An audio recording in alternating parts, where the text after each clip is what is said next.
Saudi আরবের জেদ্দায় অনুষ্ঠিত IPL এর মেগা নিলামে সবচেয়ে বেশি অর্থ নিয়ে নেমেছিল প্রীতি জিন্তা। তার মালিকানাধীন দল পাঞ্জাব কিংসকে ঢেলে সাজাতে রেখে দিয়েছিল 110,50,00,000 রুপি। তবে হাতে কাড়াকাড়ি টাকা থাকলেও নতুন অঙ্গিকে পাঞ্জাবকে সাজিয়ে তোলা প্রীতির জন্য বেশ চ্যালেঞ্জিং ছিল, কারণ নিলামের আগে তিনি মাত্র 2 জন খেলোয়াড়কে দলে ধরে রেখেছিল। তাই তাকে নিলাম থেকে অন্তত আরো 16 জন খেলোয়াড় কিনতে হতো। সেই কাজটা এবার বেশ বুঝে শুনেই করেছেন প্রীতি। জনপ্রিয় বলিউড অভিনেত্রী সর্বোচ্চ 25 খেলোয়াড় নিয়ে দল সাজিয়েছেন। এরপরও তার তহবিলে অবশিষ্ট রয়ে গেছে 35 লাখ রুপি। সব মিলিয়ে এবারে নিলাম থেকে বেশিরভাগ পছন্দের ক্রিকেটার কিনতে পেরে তিনি বেশ খুশিই রয়েছেন।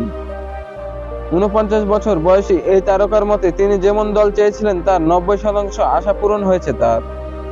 জেদ্দার আবাদি আল জোহর আন্নেয়ার কাল রাতে মেগা নিলামের শেষ সম্প্রচারকারী চ্যানেল স্টার স্পোর্ট ও ওটিটি প্ল্যাটফর্ম জিও সিনেমাকে প্রীতি বলেছেন, আমরা সম্পূর্ণ নতুনভাবে শুরু করতে চেয়েছিলাম। সেটা করতে গিয়ে কিছু জায়গায় সফল হয়েছে, কিছু জায়গায় হতে পারেনি। তবে বেশিরভাগ ক্ষেত্রে যেমন চেয়েছিলাম তেমনই হয়েছে। নিলাম কখনোই এমন হয় না যেখানে আপনি 100% সফল হবেন।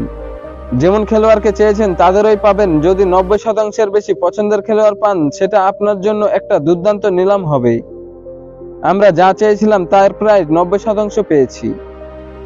আইপিএল এর সর্বশেষ মৌসুমে সিএসআর নেতৃত্বে চ্যাম্পিয়ন হয়েছে কলকাতা নাইট রাইডার্স।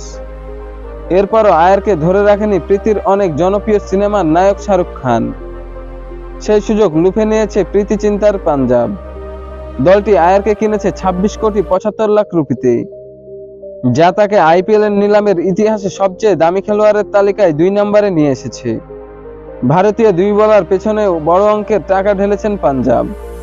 বাঁহাতি পেসার আর্শদীপ সিং এবং লেগ স্পিনার যুবেন্দ্র চাহাল দুজনকে পেতে তার ব্যয় করেছে 18 কোটি রুপি করে।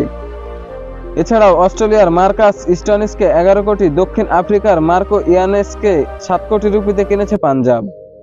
গ্লেন ম্যাক্সওয়েলকে তার দলে ফিরিয়েছে 4 বছর পর। তাকে পেতে খরচ করতে হয়েছে 4 কোটি রুপি 20 লাখ।